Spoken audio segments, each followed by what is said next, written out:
नमस्कार, आदर, अभिनंदन, आभार और बहुत बहुत स्वागत आप सभी का आपके अपने कार्यक्रम पर्यावरण दर्शन में।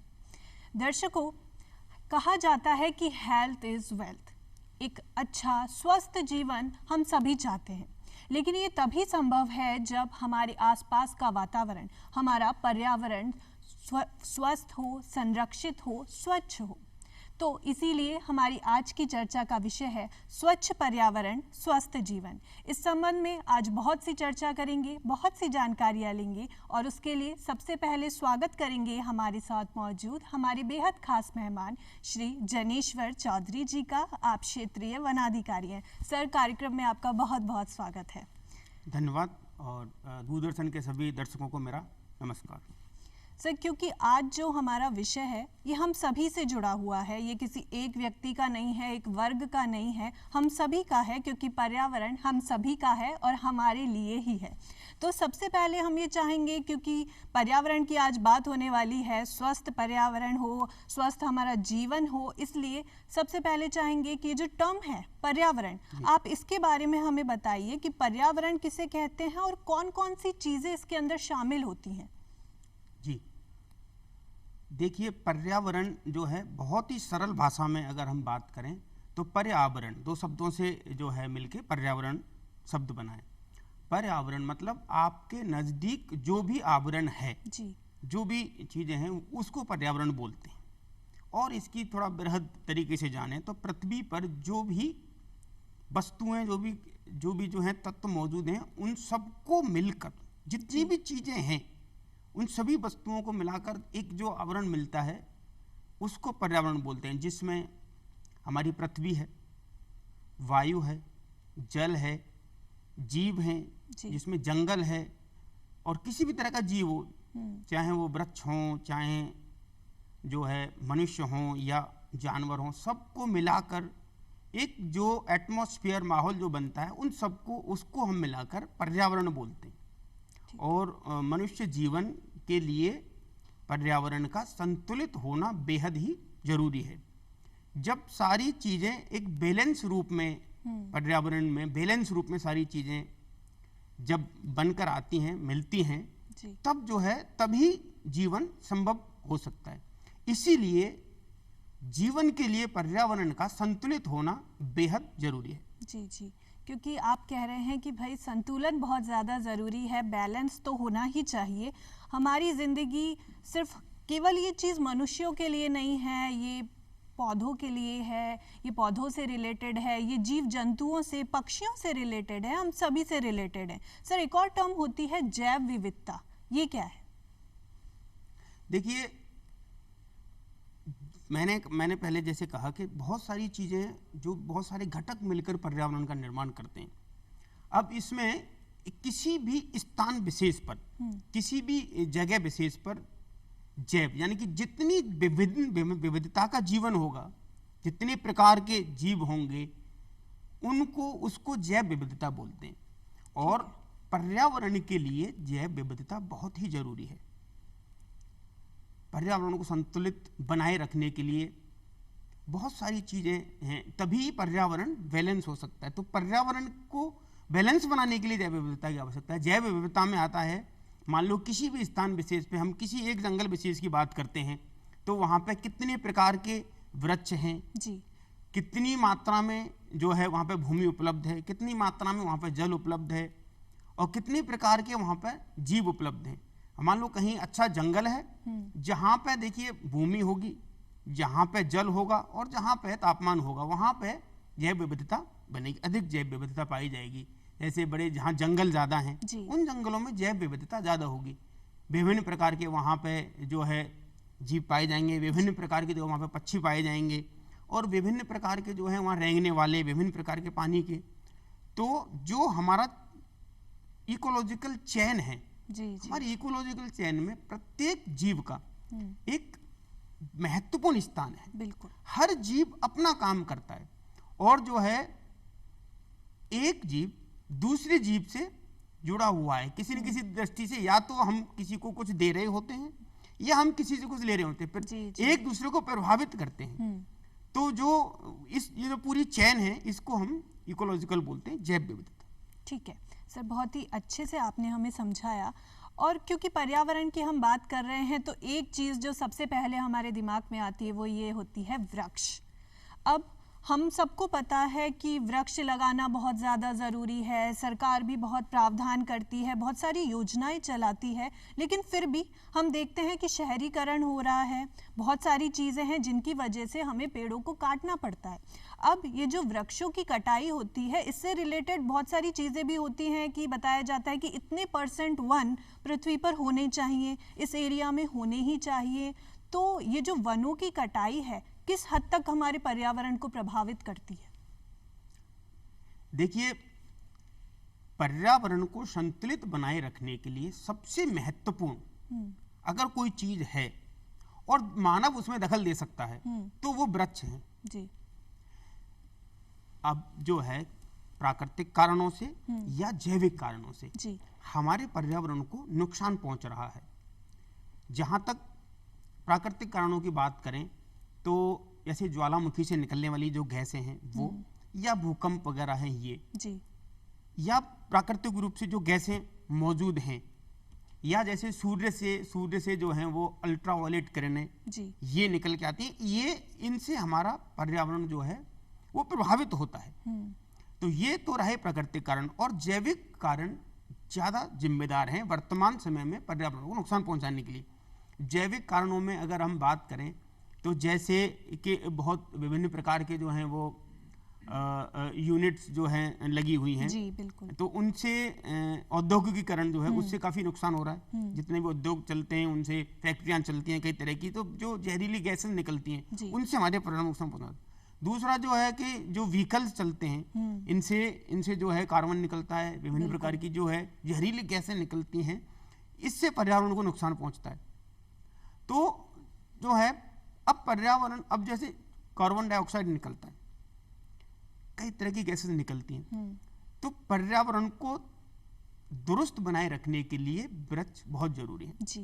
क्योंकि वृक्ष जो है कार्बन डाइऑक्साइड को ग्रहण करते हैं और कार्बन डाइऑक्साइड को ग्रहण करते हैं और ऑक्सीजन निकालते हैं। तो मनुष्य जीवन के लिए जो है ऑक्सीजन बहुत महत्वपूर्ण है और कार्बन डाइऑक्साइड बहुत नुकसानदायक है। तो वृक्षों का काम क्या है कि कार्बन डाइऑक्साइड को तो वो ग्रहण करते हैं और ऑक्सीजन देते हैं।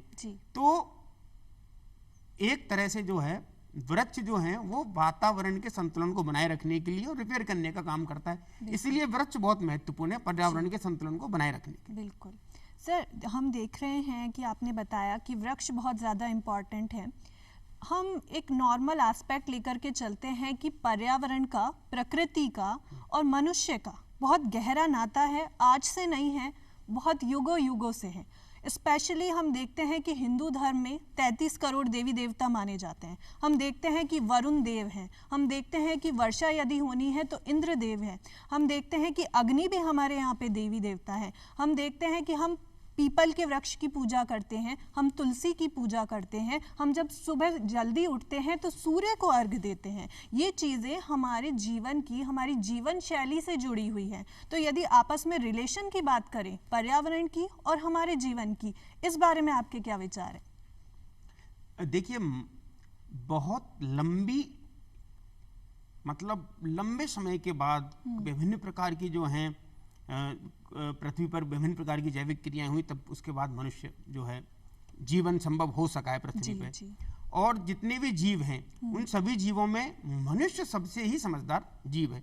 तो मनुष्य ही पर्यावरण को प्रभावित कर सकता है और नेगेटिव रूप में भी मनुष्य ज्यादा प्रभावित कर रहा है। तो पॉजिटिव रूप में कैसे पर्यावरण को सही किया जाए, तो उसमें भी मनुष्य का बहुत महत्वपूर्ण योगदान है। जैसे कि बहुत सारी हैबिट्स हैं, जैसे अधिक से अधिक वृक्ष लगाए जाएं, और मान लो जीवन में औद्योगिकीकरण भी बहुत आवश्यक है। तो औद्योगिकीकरण के लिए भी जैसे मनुष्य अपने स्तर पर कैसे जो जहरीली गैसें निकलती हैं कैसे उनको कम किया जाए, कैसे उनके प्रभाव को कम किया जाए। तो पर्यावरण का और मनुष्य का तो बहुत गहरा नाता है। पर्यावरण को मनुष्य ही जो है लंबे समय तक जो है बैलेंस बना के रख सकते हैं। जी, मतलब यदि हमें ईश्वर ने इंसान बनाया है तो हमें ये सोचना होगा कि हम विकास भी करें लेकिन प्रकृति को पीछे नहीं छोड़े। हम उसके नेग्लेक्ट नहीं कर सकते हैं कि यदि आज हमने उसे नेग्लेक्ट कर दिया, उसको नुकसान पहुंचाया, तो कल ये हमें नुकसान पहुंचा सकती है। और ये चीज़ हम देखते भी हैं, हम बहुत सारी प्राकृतिक आपदाएं देखते हैं जो कहीं ना कहीं इंसान के ही किए हुए कार्यों का परिणाम हमें दिखाई पड़ती हैं। सर, एक और टर्म हम आजकल बहुत ज़्यादा सुनते हैं, वो है ग्लोबल वार्मिंग। तो हम सुन रहे हैं कि तापमान बढ़ रहा है, तापमान बढ़ रहा है। क्या है ये ग्लोबल वार्मिंग, कैसे ये तापमान बढ़ रहा है और कैसे ये प्रभावित कर रहा है हमें? देखिए, ग्लोबल वार्मिंग जो है, सरल भाषा में अगर ग्लोबल वार्मिंग को समझना चाहें तो हमारी पृथ्वी का और हमारे जो है आसपास का जो टेम्परेचर बढ़ रहा है जी, उस बढ़ते हुए टेम्परेचर को ही हम ग्लोबल वार्मिंग बोलते हैं।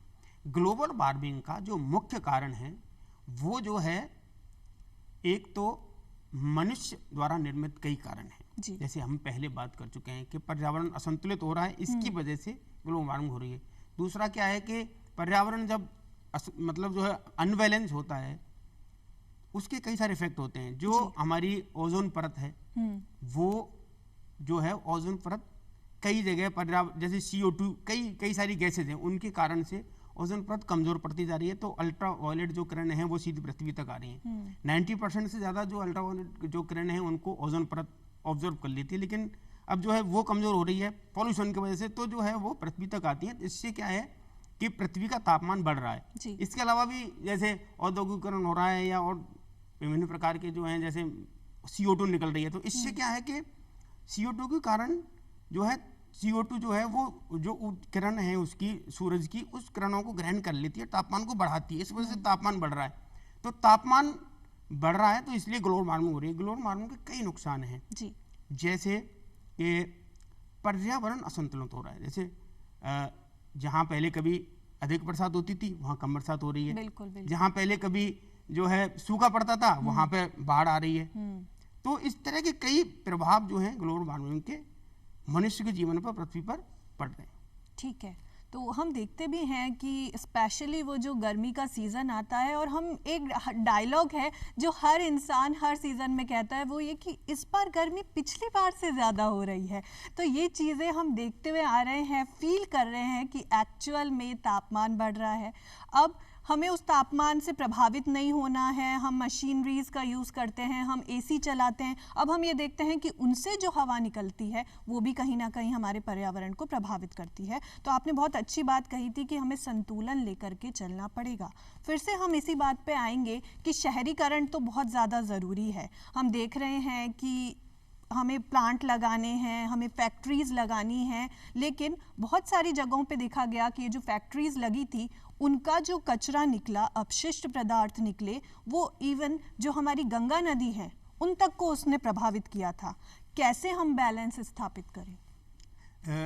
देखिए कि शहरीकरण की बात करें तो निश्चित तौर पे जो शहरीकरण बढ़ रहा है, अगर बढ़ रहा है तो बैलेंस रूप में बढ़ाना चाहिए जी।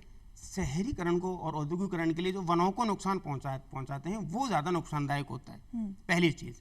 और दूसरी चीज क्या है कि जैसे औद्योगिकरण की बात करते हैं तो जितने भी औद्योगिक हैं उनसे जहरीली गैसेज निकलती हैं जो नुकसानदायक होती हैं, या उनके अपशिष्ट निकलते हैं, वो जो है अगर पानी में चला जाता है तो जल दूषित हो जाता है। जो हम बात करते हैं तो पॉल्यूशन की, तो जैसे एयर पॉल्यूशन होता है, गैसेज निकलती हैं उससे एयर पॉल्यूशन होता है। और जो है जो पानी को, अपशिष्ट को पानी में छोड़ देते हैं, आप गंगा नदी की बात करते हैं, किसी भी नदी की बात करते हैं, यमुना नदी की बात करते हैं, तो उससे जल प्रदूषित होता है। और जो है अब पर्यावरण में यही बैलेंस होना चाहिए, चीजें बैलेंस होना चाहिए। अगर किसी एक जीव विशेष पे प्रभाव पड़ता है तो उसका दुष्प्रभाव दूसरे जीव पे पड़ेगा, उसका दुष्प्रभाव तीसरे जीव पे पड़ेगा, तो उससे सारा पर्यावरण जो है अनबैलेंस हो जाता है। जी। तो निश्चित तौर पर जो है पानी दूषित हो रहा है, हवाएं दूषित हो रही हैं, तो जो है शहरीकरण बढ़ रहा है, वनों का नुकसान कम हो और अधिक से अधिक वृक्ष लगाए जाएं तो उसके दुष्प्रभावों को कम किया जा सकता है। और जैसे कि काफ़ी अच्छा काम हुआ भी है, सरकारें काफ़ी काम कर रही हैं, जैसे कि गंगा के शुद्धिकरण पे काफ़ी बहुत अच्छा काम हुआ है, तो ठीक है, ये काम भी अच्छा चल रहा है। ठीक है जनेश्वर जी, आप तो खुद वनाधिकारी हैं। यदि हम जयपुर शहर की बात करते हैं तो एक स्पेसिफिक एरिया का मैं जिक्र करना चाहूँगी, वो है झालाना डूंगरी। बहुत अच्छे से वहाँ पे प्रकृति को संरक्षित किया गया है, पेड़ पौधे हैं, बड़ा अच्छा लगता है, ऐसा लगता है कि हम बहुत ग्रीनरी के एरिया में आए हुए हैं। बहुत हमें ये भी जानकारी मिलती है कि यहाँ पे लेपर्ड भी काफ़ी हैं, उनको भी यहाँ पर रखा गया है। तो ये सब किस तरीके से हमारे पर्यावरण को सुरक्षित करने में, संरक्षित करने में योगदान दे रहा है? देखिए, पर्यावरण संतुलन के लिए मनुष्य सबसे महत्वपूर्ण घटक है। मनुष्य ही पर्यावरण को बैलेंस बना के रख सकता है, और पर्यावरण को दुरुस्त करने के लिए सबसे महत्वपूर्ण काम अगर हम कर सकते हैं तो वो है वृक्ष लगाना, वनों को बढ़ाना। इसमें जो पहले से आपके यहाँ वृक्ष मौजूद हैं, जंगल हैं, उनको बचाया जाए। झालाना जो है एक बहुत महत्वपूर्ण एक उदाहरण है जी बिल्कुल, कि देखो, शहर जितना बड़ा शहर है उसको ऑक्सीजन की आवश्यकता, ज़्यादा लोग रहेंगे, ऑक्सीजन की आवश्यकता रहेगी, तो शहरों के पास बड़े जंगल होना एक बहुत उपयोगी साबित होता है। झालाना जो है वो एक उदाहरण है कि कैसे एक छोटे जंगल को भी आप एक बेहतर इकोलॉजिकल सिस्टम के रूप में डेवलप कर सकते हैं, और कैसे शहर के बीचों बीच भी जंगल को बचा कर सकते हैं। ये जो है करीब 20 स्क्वायर किलोमीटर का एरिया है, इसको चारों तरफ से जो है बाउंड्री वाल बना के सुरक्षित किया गया है, और वाइल्ड लाइफ से रिलेटिव काम यहाँ पे किए गए हैं। अभी इकोलॉजिकल सिस्टम जो है यहाँ का काफ़ी अच्छा और काफ़ी बैलेंस इकोलॉजिकल सिस्टम है। लेपर्ड्स हैं यहाँ का मुख्य आकर्षण, जिसमें लेपर्ड्स की करीब 40 से अधिक संख्या है। अच्छा। और चूंकि कोई भी, मैंने कहा कि भाई एक जीव दूसरे जीव को प्रभावित करता है, तो अब जैसे लेपर्ड्स यहाँ पे सुरक्षित हैं जी जी, तो लेपर्ड्स के साथ साथ हर्बीवोरस हैं, उनको भी सुरक्षा मिली है। तो यहाँ का जो इकोलॉजिकल सिस्टम है वो काफ़ी अच्छा है। और जयपुर की बात करें तो जयपुर के लिए तो एक ग्रीन लंग्स का काम करता है, झालाना जो है ग्रीन लंग्स का काम करता है। तो सर आपने बहुत अच्छा बताया कि इतने लेपर्ड भी हैं, इस तरीके से काम भी किया जा रहा है, और जो हमारा जोर रहा है वो रहा है कि भाई हमें पेड़ लगाने हैं, कोई भी कंडीशन हो। अब हम घर बनाते हैं, उस जगह बहुत बड़े बड़े पेड़ देखते हैं, हम उन्हें हटा दिया जाता है, काट दिया जाता है। अब ये हमारी ड्यूटी है कि उस घर में जो रह रहा है वो भले हमारा लॉन, हमारा टेरेस बहुत बड़ा ना हो, लेकिन जितने प्लांट्स हम लगा सकते हैं उतना तो हमें लगाना ही चाहिए। इसीलिए हमारे कानूनों में बहुत सारे प्रावधान किए गए हैं। हम देखते हैं कि हमारा भारत का जो संविधान है वो हर एक नागरिक पर ये कर्तव्य डालता है कि आप सिर्फ अधिकारों की बात मत कीजिए, आप ये भी देखिए कि आपका कर्तव्य क्या है। और एक जो इम्पॉर्टेंट कर्तव्य है वो ये भी है कि हमें पर्यावरण की रक्षा करनी है। क्या कहता है संविधान? देखिए, जहाँ तक आपने वृक्ष लगाने की बात करी जी, तो हर एक स्टेट जो है पर्यावरण को लेकर अपनी नीति बनाती है। तो जैसे राजस्थान में भी वन नीति है जी, और जो है सेंट्रल की भी वन नीति है। जहाँ तक राजस्थान की वन नीति की बात करें तो जो है नीति कहती है कि 33% हिस्से में, भूभाग में जो है वन होने चाहिए। पर्यावरण के संतुलन के लिए 33% हिस्से में वन होने चाहिए, परंतु आज हम बात करते हैं तो करीब 9% हिस्से में ही वन है।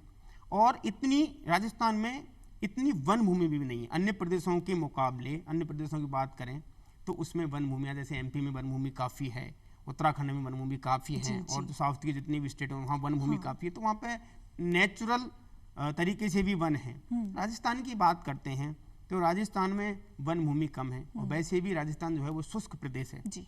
तो इसलिए जहाँ भी कोई सरकारी भूमियाँ हैं वहाँ पर भी जो लोगों को जो है वृक्ष लगाने चाहिए जी। या जैसे आपकी कॉलोनी है, कॉलोनी में भी वृक्ष लगाने चाहिए, रोड पे भी वृक्ष लगाने चाहिए। अगर आपके घर में, बैकयार्ड में, कहीं भी जगह हो तब तो आपको वृक्ष लगाने चाहिए। तो हर आदमी अवेयर होगा, अधिक से अधिक वृक्ष लगेंगे तो जो हमारी जो नीति है हम 33% के करीब पहुंच पाएंगे। बिल्कुल बिल्कुल। और जैसे हम देखते हैं कि हम अपना ध्यान रखते हैं, हम अपने परिवार के जो बाकी के मेंबर्स होते हैं उनका ध्यान रखते हैं। माँ देखती है बेटा तूने दूध पिया कि नहीं पिया, पिताजी देखते हैं कि तुमने ये काम किया कि नहीं किया। इसी तरीके से हम देखें कि ये जो पेड़ लगाना है, और मान लीजिए लगाने से भी बात नहीं बनती है, उनकी साज संभाल करनी पड़ती है, उनको पानी देना पड़ता है, ये सब हम अपनी ड्यूटी के रूप में ध्यान दें इस पर। सर, ये तो बात हुई थी संविधान की, बाकी के कानूनों पर भी नजर डालें कि ठीक है कोई व्यक्ति है नहीं कर रहा अपने कर्तव्य का पालन, तो कोई एक्ट्स बनाए गए हैं इससे रिलेटेड कि कोई पेनल्टी इम्पोज की गई है कि यदि आप ऐसा काम करते हैं तो ये सजा का प्रावधान है, इस टाइप से कुछ? देखिए, पहले आपने कहा था कि भाई वृक्ष लगाने वाली बात है, तो वृक्ष को लगाना एक अलग बात है। हाँ। और जो है उसको पालना, उसका पोषण करना, जी जी, हाँ, और उसको पूर्ण विकसित करना, ये एक अलग बात है। वृक्ष को पालना बच्चे को पालने के समान होता है। बिल्कुल। क्योंकि समय पे उसमें पानी मिलना चाहिए। अब कई जगह दीमक होती है, उसको देखना पड़ता है कि भाई दीमक है तो दीमक रोधी दवाई डालिए, पानी है तो पानी दीजिए, समय पे गुड़ाई करिए, समय पे नराई करिए, कहीं कोई मतलब जो है आवारा पशु उसको चर नहीं जाए, खराब नहीं कर दे। तो वृक्ष को पालना बहुत मुश्किल है, जैसे बच्चे के पालने के समान वृक्ष को पालना होता है। और दूसरा जो आपका क्वेश्चन था कि कर्तव्य निर्धारित हैं, तो संविधान में भी अपने जो है अधिकारों के साथ साथ कर्तव्यों का भी जो है जिक्र किया गया है। इसमें स्पष्ट रूप से अंकन है कि भाई आप जो है अपने जो प्राकृतिक संसाधन हैं, मनुष्य उसकी रक्षा करेगा और जो है उसका वो कर्तव्य होगा उसकी रक्षा करना। और कानून की बात हम करते हैं कि कर्तव्यों के पालन कराने के लिए तो ऐसा कोई फोर्सफुली कानून नहीं है, लेकिन अगर कोई जो है वनों को नुकसान पहुंचाता है, वन्य जीवों को नुकसान पहुंचाता है, या औद्योगिकीकरण में जो पॉल्यूशन फैलता है, इन सब के लिए जो है सरकारों ने, स्टेट गवर्नमेंट और सेंट्रल गवर्नमेंट ने एक्ट बनाए हुए हैं। जैसे वनों की सुरक्षा के लिए राजस्थान में बात करें तो वन अधिनियम 1953 में बनाया गया था। उसके तहत कोई वनों की कटाई नहीं करेगा, वन भूमि पर अतिक्रमण नहीं करेगा।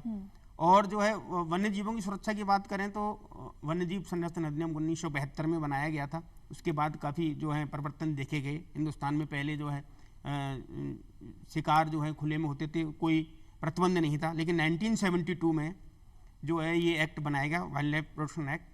तो उसके तहत शिकार को प्रतिबंधित किया गया, और कोई शिकार करता है तो उसको 7 साल तक की सजा का प्रावधान रखा गया है। और ऐसे एक्ट को समय समय पर जो है अमेंडमेंट भी किया जाता है। 2023 में भी अमेंडमेंट हुआ है, जिसमें 5 लाख रुपए तक का जो है जुर्माने का प्रावधान किया गया है। और ये जो है औद्योगिक में भी, इसमें भी कई सारे एक्ट बनाए गए हैं कि फैक्ट्रियां जो हैं वो पॉल्यूटेड पानी या पॉल्यूट गैसेस छोड़ती हैं, तो उस पर भी कंट्रोल किया जाए। ठीक है, तो इसके लिए एक्ट हैं।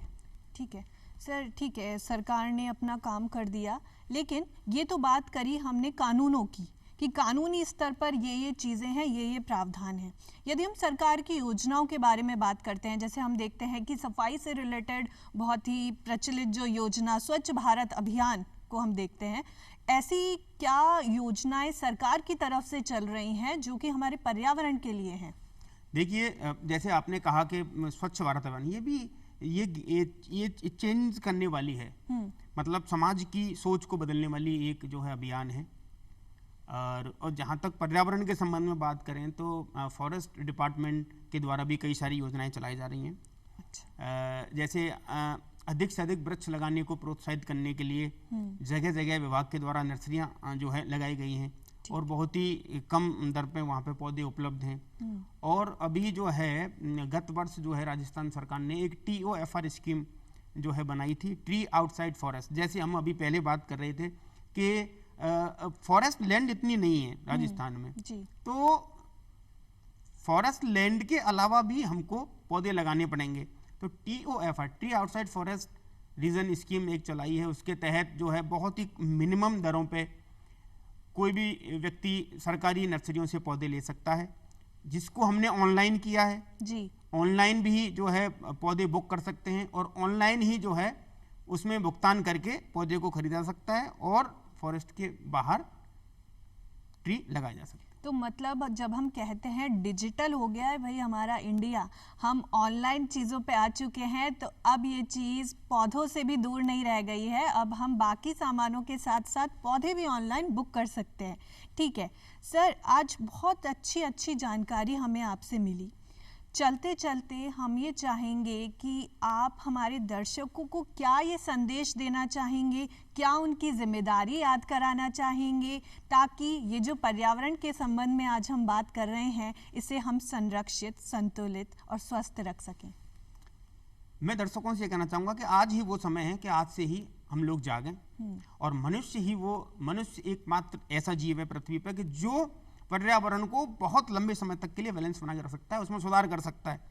तो आप ज़्यादा से ज़्यादा वृक्ष लगाएं, और केवल लगाएं नहीं, उनको पेड़ बनाना है। पौधे को लगा के और उस वृक्ष तक लगाना, उसका पालन पोषण करें।